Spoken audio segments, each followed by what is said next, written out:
नाज़रीन आदाब, अली वारसी एक मरतबा फिर नया दौर के प्लेटफ़ॉर्म से आपके सामने हाज़िर है। 4 बड़ी खबरें, लेकिन सबसे बड़ी खबर ऑब्वियसली आप सब जानते हैं कि आज जो है वो मुख्तलिफ़ सीटों के ऊपर पंजाब भर के अंदर इलेक्शन होने जा रहा है और कहा तो यही जा रहा है कि पाकिस्तान तहरीक-ए-इंसाफ बड़ी मकबूल है। साथ-साथ मुस्लिम लीग नून की भी जो हैं वो प्रेडिक्शंस आ रही हैं जीतने की। इल्ज़ामात भी लग रहे हैं फॉर्म 45-47 वगैरह के, लेकिन क्या होगा इसके बारे में हम बात करेंगे। साथ-साथ इंजीनियर मोहम्मद अली मिर्ज़ा के हवाले से जो अच्छी खबर है, इसके हवाले से बात करेंगे। हैबतुल्लाह अख़ूनज़ादा के ऊपर जो है वो हमला हुआ है एक अफ़गानिस्तान के अंदर। इसके ऊपर भी लाज़मी ज़ाहिर-सी बात है कि थोड़ा-सा जो इन्फॉर्मेशन है वो आपके साथ शेयर करेंगे और फाइनली पीसीबी के हवाले से कुछ खबर है। तो सबसे पहले तो ज़रा आ जाते हैं हैबतुल्लाह अख़ूनज़ादा साहब के ऊपर कि इनके ऊपर जो हमला हुआ है, बहुत सारे लोगों ने इसको डिनाई किया है। अफ़गानिस्तान की गवर्नमेंट जो है वो कह रही है कि जी ऐसा कोई वाक़या पेश नहीं आया, बट हकीकत ये है कि वाक़या पेश आया है। लेफ्टिनेंट सिद्दीक नाम का ये बंदा था जिसने ये किया है और इसका ताल्लुक जो है वो ग़ालिबन जो कुछ लाख का एरिया है कोयटा के करीब, वहाँ पर एक मदरसा है जहाँ से ग़ालिबन हैबतुल्लाह अख़ूनज़ादा जो है वो ख़ुद भी पढ़े हैं, वहीं से पढ़े हुए हैं। और साथ-साथ जो है वो ये जो वाक़या पेश आया है इसकी कुछ रिपरकशंस हैं। इसके अंदर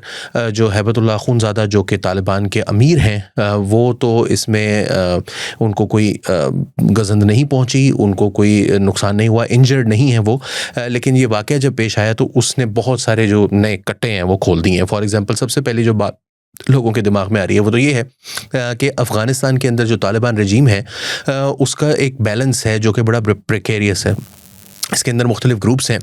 कुछ लोग जो हैं वो ये भी कह रहे हैं कि ये जो लेफ्टिनेंट सिद्दीक या सादिक जो भी इनका नाम है, इनका ताल्लुक जो है करीबी वो सुहेल शाहीन के साथ भी है और मुल्ला मुत्तकी के साथ भी है और ये जो है वो तालिबान रजीम का हिस्सा हैं। कतर वालों के साथ भी इनके ताल्लुकात हैं,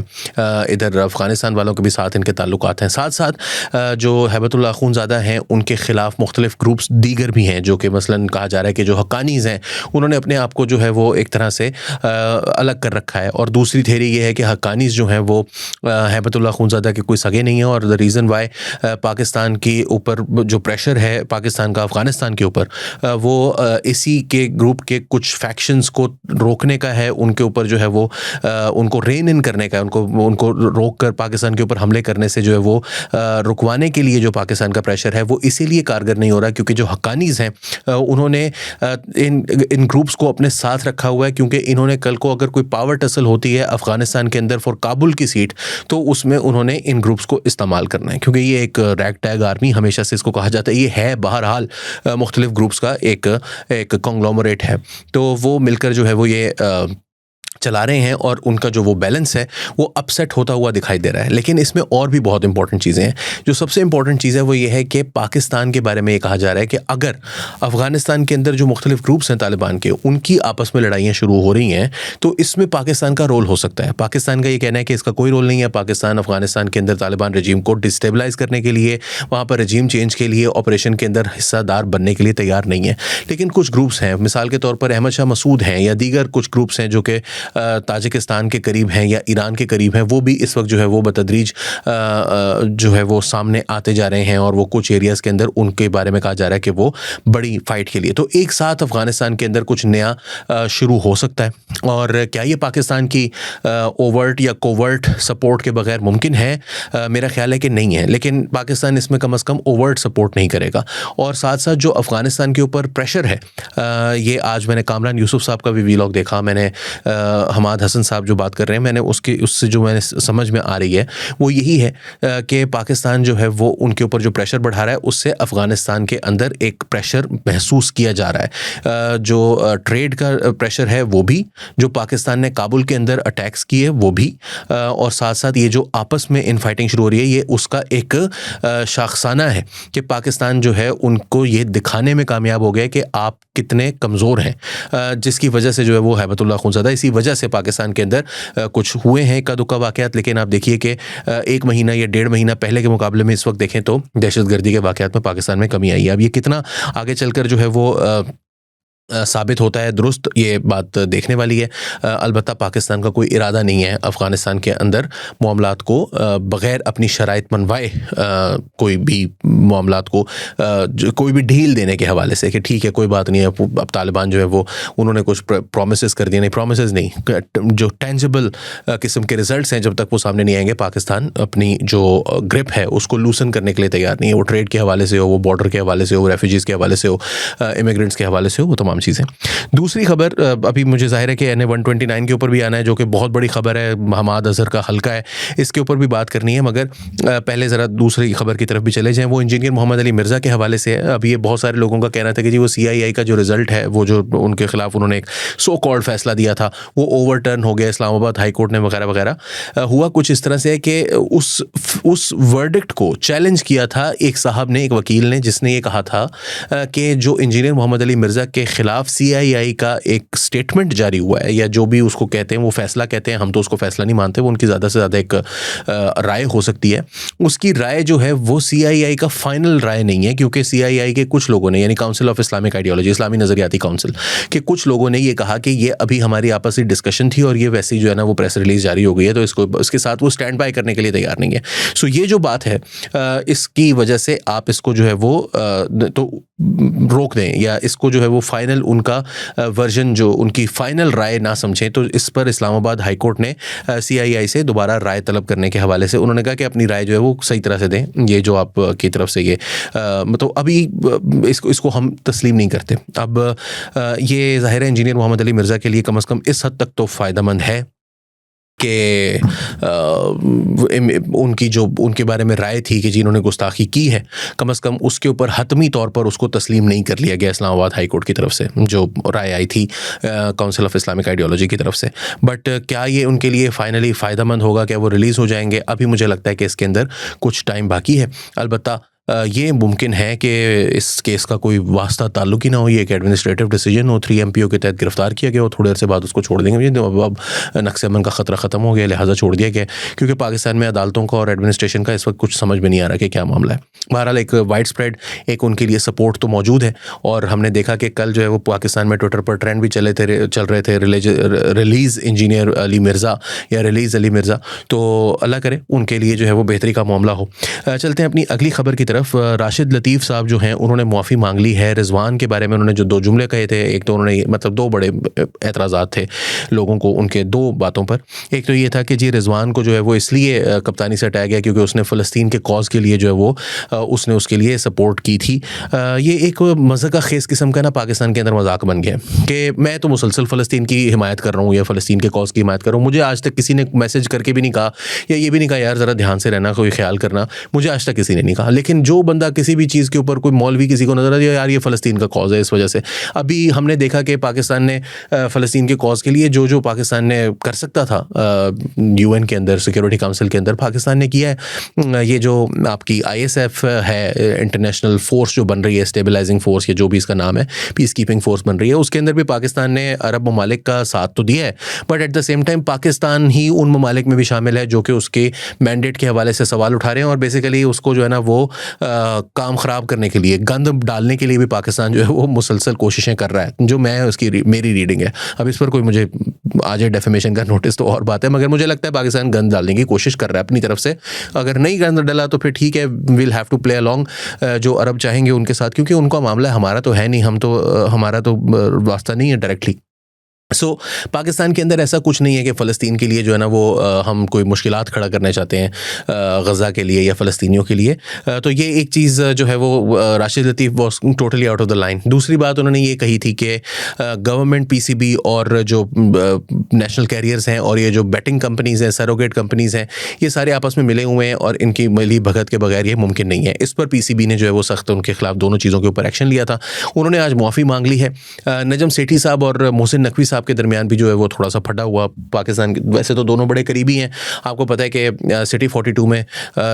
जो है वो सिटी 42 नहीं, वो सिटी ग्रुप जो है 24 न्यूज़ के ऊपर नजम सेठी साहब की वापसी हुई थी, जब उनको बहुत सालों तक, पहले नया दौर पर वैसे वापसी हुई थी, नया दौर से फिर सिटी ग्रुप ने भी कहा कि यार मोहसिन नकवी साहब ने भी ज़रा बहस मुबाहिसा करके उनको वापस लेकर आए थे। लेकिन फिर वो PCB चेयरमैन बने, लेकिन उनको हटाने के बाद जरदारी साहब ने मोहसिन नकवी को लगाया, तो एक फटा तो है ना। माने या ना माने कोई। तो अब सेठी साहब के ऊपर जो है वो सेठी साहब ने कहा था कि ये बिल्कुल गलत बात है कि अगर कोई आपको जो है वो तनकीद करता है तो उसको एफआईए के केसेस करके, क्योंकि नकवी साहब जो हैं वो साथ साथ इंटीरियर मिनिस्टर भी हैं, पीसीबी के चेयरमैन भी हैं, तो जो वो कहेंगे दोनों तरफ वो होता जाएगा। तो उस पर उन्होंने कहा कि ये गलत है। तो उस पर मोहसिन नकवी ने कहा कि जी उन्होंने तो माफ़ी मांग ली है, आप जो है वो आपका क्या काम है, मतलब आप बिलावजह ही जो है वो, और ये हमने कोई तनकीद के ऊपर नहीं हमने कोई बात की, ये इल्ज़ामात थे जिसके ऊपर हमने मतलब उनके ऊपर एक्शन लिए, क्यों किसी को हम इल्ज़ामात लगाने दें। तो सेठी साहब ने कहा नहीं कि लेकिन आपकी जो तरीका था वो आपका गलत ही था, ये आवाज़ें बंद करने के लिए था, उन्होंने माफ़ी मांग ली है जो भी हुई है। अंसार अब्बासी साहब भी जो है वो इसी तरह की बातें करते रहे हैं, लेकिन अंसार अब्बासी साहब का मसला ये ना कि वो तो खुद इस्लामिस्ट हैं, तो उनकी जो बात है वो रिजवान के करीब ही होगी। रिजवान भी तो वही चीज़ है ना, ठीक है चलें क्रिकेटर हैं इसलिए हम ज़्यादा उनके ऊपर तनकीद नहीं करते, क्रिकेट खेलें अच्छी तरीके से, बाकी अपनी मुलायत जो है वो घर पर छोड़ के आए। फाइनली NA-129 लाहौर, वैसे तो मुख्तलिफ जगहों पर इलेक्शंस हो रहे हैं, लेकिन NA-129 लाहौर जो है यहाँ पर हाफिज़ नुमान साहब हैं जो कि मुस्लिम लीग नून की तरफ से इलेक्शन लड़ रहे हैं, और पाकिस्तान तहरीक इंसाफ की तरफ से इलेक्शन लड़ रहे हैं आपके जो ये साहब हैं चौधरी अरसलान नाम है इनका, जो कि कहा यह जा रहा है कि हमाद अजहर के कज़न हैं, लेकिन असल में हमाद अजहर के गालिबन ये कज़न नहीं है, इनकी कोई बरादरी सेम है लेकिन कज़न नहीं है, और ये हमाद अजहर के बड़े करीबी समझे जाते हैं। ये सीट जो है वो मियां अजहर के इंतकाल के बाद खाली हुई थी। हमाद अजहर साहब जो हैं उन्होंने इलेक्शन यहाँ पर नहीं लड़े, और वो लड़ क्यों नहीं रहे उसकी वजह यह है कि वो रूपोश हैं, उनकी शायद कागजात नामजदगी भी की तरफ से भी कोई मसला हो सकता है कि उनको एहसास हो कि जी ये रुक जाएगा। तो बहरहाल उन्होंने चौधरी अरसलान नामी एक कैंडिडेट हैं जो कि उनके बड़े करीबी भी थे, और साथ साथ जो है वो एक खामोश तबा सियासी कारकुन है जो कि हमाद अजहर के बड़े करीबी हैं। पर ये दो मेन कैंडिडेट्स हैं जो कि लड़ रहे हैं पाकिस्तान तहरीक इंसाफ की तरफ से और मुस्लिम लीग नून की तरफ से। तीसरा कैंडिडेट जो है वो बजाज न्याजी साहब है जो कि पाकिस्तान तहरीक इंसाफ के ही एक वर्कर हैं, और ये तीनों कैंडिडेट्स जो हैं इनके दरमियान हाफिज़ नुमान साहब को ये एडवांटेज हासिल था कि पीटीआई की तरफ से दो कैंडिडेट्स खड़े हो गए हैं, क्योंकि बजाज न्याजी जो है वो भी पाकिस्तान तहरीक इंसाफ का वर्कर है, और हमाद अजहर या चौधरी अरसलान की तरफ से बहुत ज़्यादा कैंपेन के हवाले से पैसा भी बहुत ज़्यादा नहीं लगाया गया, साथ साथ कैंपेन भी जो है ना वो बड़ी माठी सी की गई है, यानी माठी इस हवाले से कि उन्होंने जो है वो चौधरी अरसलान जो है वो पब्लिकली आके बात ही नहीं कर सकते, वो बड़े शर्मीले से हैं, वो लोगों से आके बात नहीं करते, इंटरव्यूज़ नहीं देते, जबकि जो हमाद अजहर साहब हैं वो रूपोश हैं। अलबत्ता कुछ जो है वो उनकी बैनर शैनर लगे हुए हैं हल्का NA-129 के अंदर, मगर हाफिज़ नुमान साहब को एक बहुत बड़ा यहाँ पर डिसएडवांटेज ये हो गया है अब, क्योंकि पहले तो ये सीधे सीधे जीतते हुए नज़र आ रहे थे, लेकिन अब इनको ये डिसएडवांटेज हुआ है कि टीएलपी का जो हेडक्वार्टर्स है वो भी इस हल्के में ही है, और उनके खिलाफ हुआ है क्रैकडाउन। तो उनके वहाँ पर जो है वो 10, 11, 12, 15, 20 हज़ार वोट जो हैं उस हल्के के अंदर मौजूद थे, जो कि वैसे तो उन्होंने किसी को सपोर्ट नहीं की, ना ही उनका अपना कैंडिडेट खड़ा हुआ है, लेकिन अब मसला ये हो गया है कि वो कहीं उसमें PMLN की दुश्मनी में हाफिज़ नुमान साहब के खिलाफ वोट ना देने जाए। ये बात दुरुस्त है कि पीटीआई के दौर में भी इसी हलके में टीएलपी के खिलाफ बड़ा सख्त किस्म का क्रैकडाउन हुआ था, और इसी हलके के अंदर दोबारा PMLN के दौर में भी हुआ है। तो उनका पीटीआई से कोई मोहब्बत नहीं है, लेकिन PMLN से को पनिश करने की खातिर अगर वो वोट देने जाते हैं, इसी वजह से जो मियाँ हाफिज़ नुमान साहब हैं वो ज़्यादा खुश नहीं थे इस कैंपेन के हवाले से या उस क्रैकडाउन के हवाले से कि भाई कैंपेन के दौरान ये काम जो है वो आप कर रहे हैं तो मेरे लिए ये नुकसानदेह साबित हो सकता है। बट जो हाफिज़ नुमान साहब हैं उनकी जो सपोर्ट है नून लीग के अंदर भी, वो भी थोड़ी सी, जैसे मैंने पहले कहा प्रेकेरियस वो तालिबान का रूल है, यहाँ पर भी थोड़ी सी जो है ना ज़रा शेकी है, क्योंकि ये राना मशहूद का भी हल्का है। राना मशहूद जो है वो यहाँ से MPA का इलेक्शन लड़ते हैं, साथ साथ ये हल्का जो है वो महर इश्तियाक का है, जो इसी हल्के से पहले MPA MNA दोनों मुंतखब हुए थे, मुझे याद है 2013 के इलेक्शन में। तो फिर उन्होंने बाद में MPA की सीट छोड़ दी थी और वहाँ पर मियाँ मरगूब जो है वो इलेक्शन लड़े थे और बड़ी मुश्किल से बमुश्किल ही इलेक्शन जीते थे। ऑल्दो MNA का इलेक्शन वो बड़ी लीडों से जीते थे महर इश्तियाक साहब जो है, लेकिन उस वक्त ये हुआ था कि उनके मुखालिफ जो PTI की तरफ से जो इलेक्शन लड़ रहे थे महर इश्तियाक ने उनको सपोर्ट की थी, क्योंकि बिरादरी का मसला था वो, बल्कि गालिबन उनके बड़े करीबी रिश्तेदार थे, ताया थे या पता नहीं ससुर थे, इस तरह करके कुछ मामला था। तो उन्होंने वहाँ पर सपोर्ट की थी पाकिस्तान तहरीक इंसाफ के कैंडिडेट की। यहाँ पर भी वो मुस्लिम लीग नून के कैंडिडेट की उस तरह से खुलकर जो है वो हिमायत करने से थोड़े से कतराते रहे, लेकिन फिर मुस्लिम लीग नून के जो बानी हैं, सरबराह हैं, मुर्शद हैं मियाँ मोहम्मद नवाज शरीफ साहब, उन्होंने उनको बुलाया और राना मशहूद को भी बुलाया और उन्होंने डांट कर या समझाते हुए उन्होंने कहा कि भई आप दोनों इनको पूरी तरह से सपोर्ट करें, तो वो अब सपोर्ट तो कर रहे हैं, सामने आ रहे हैं, लोगों के साथ मिलके चल रहे हैं। मगर क्या वो अपनी मशीनरी को उसी तरह से एक्टिव करेंगे? ये दोनों हज़रात भी जो हैं, ये इलेक्शन भी लड़ सकते थे यहाँ से, लेकिन इसमें एक बहुत बड़ा मसला ये था कि ये ज़रा पैसे वाला इलेक्शन है। जो राना मशहूद साहब हैं, बहरहाल वो कोई एक जिसे कहते हैं ना फिल्थी रिच किस्म के ट्रेडर नहीं है, वो एक प्रोफेशनल क्लास से ताल्लुक़ है उनका। महर इश्तियाक साहब जो हैं वो बिरादरी की बेस पर तो ये, लेकिन यहाँ पर पैसा लगाना जो है वो बड़ा ज़रूरी था। वो मियाँ हाफिज़ नुमान जो हैं, वो पैसे वाले आदमी हैं, पैसा लगाना भी चाहते हैं और जानते हैं, तो वो लगा रहे हैं। क्या होगा इस इलेक्शन का, जो मैंने देखा इंटरव्यू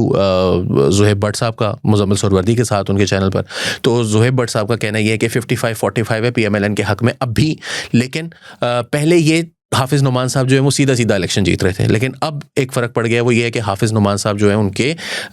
जो टीएलपी के खिलाफ क्रैकडाउन है उसकी वजह से उनका वोट टूटे, या उनका जो वोट है टीएलपी वालों का वो गुस्से में पीटीआई को जाए, तो उससे जो है वो एक नुकसान इनको ज़रूर हो सकता है। अब ये कितना जो है वो खदशा दुरुस्त साबित होता है, ये हमें पता नहीं। साथ साथ हमाद अज़हर साहब जो हैं, उनका ये कहना है कि जी फॉर्म 45 जो है वो पहले से तैयार हो गए हैं, गायब हो गए हैं। साथ साथ उन्होंने ये भी कहा कि उनके जो वर्कर्स हैं या जो उनके इलेक्शन के अंदर जो वो कैंडिडेट जो रिप्रेजेंटेटिव्स होते हैं जो वहाँ पर अंदर मौजूद होते हैं, मुझे नाम भूल रहा है जो वर्ड यूज़ किया जाता है, वो वहाँ पर जो मौजूद होंगे उनको भी उन्होंने कहा कि विजिलेंट रहें। हर जो पोलिंग स्टेशन पोलिंग एजेंट्स को भी उन्होंने कहा कि आप जो है वो विजिलेंट रहें, क्योंकि ये जो है वो आपके फॉर्म 45-47 वाला मामला जो है वो दोबारा से कोई जो है वो मसला खड़ा हो सकता है। तो कल का जो आज का जो इलेक्शन है ये वाकई बड़ा एक सीरियस किस्म का इलेक्शन है। साथ साथ दीगर हलकों के अंदर भी इलेक्शंस हैं। ज़्यादातर जगहों पर साहिवाल के अंदर भी कहा जा रहा है कि मुस्लिम लीग नून वहाँ से सीट निकालेगी। साथ साथ जो राजा रियाज का बेटे हैं वो भी फैसलाबाद में इलेक्शन लड़ रहे हैं, वो भी नून लीग की तरफ से लड़ रहे हैं। सो ये कितने इलेक्शंस जो हैं वो मुस्लिम लीग नून जीतने में कामयाब होगी। पाकिस्तान तहरीक इंसाफ ने बहुत सारी जगहों पर तो बॉयकॉट कर दिया है, सिर्फ लाहौर वाला इलेक्शन गालिबन वो लड़ रहे हैं। तो ये सारी सीटें जो हैं वो नून लीग के जीतने के चांसेस ज़्यादा हैं। पीटीआई ने जहाँ जहाँ पर बॉयकॉट किया हुआ है उस तरफ से तो मुश्किल नहीं लग रही नून लीग के लिए, लेकिन ये वाली सीट जो है वो पाकिस्तान तहरीक इंसाफ का और मुस्लिम लीग नून का मुकाबला होगा, और देखते हैं कि यहाँ पर इलेक्शन कौन जीतता है। आज का जो रिजल्ट है वो इसके हवाले से हम आपको आगाह करते रहेंगे। अली वारसी को फिलहाल के लिए नया दौर के प्लेटफॉर्म से इजाज़त दीजिए। आदाब।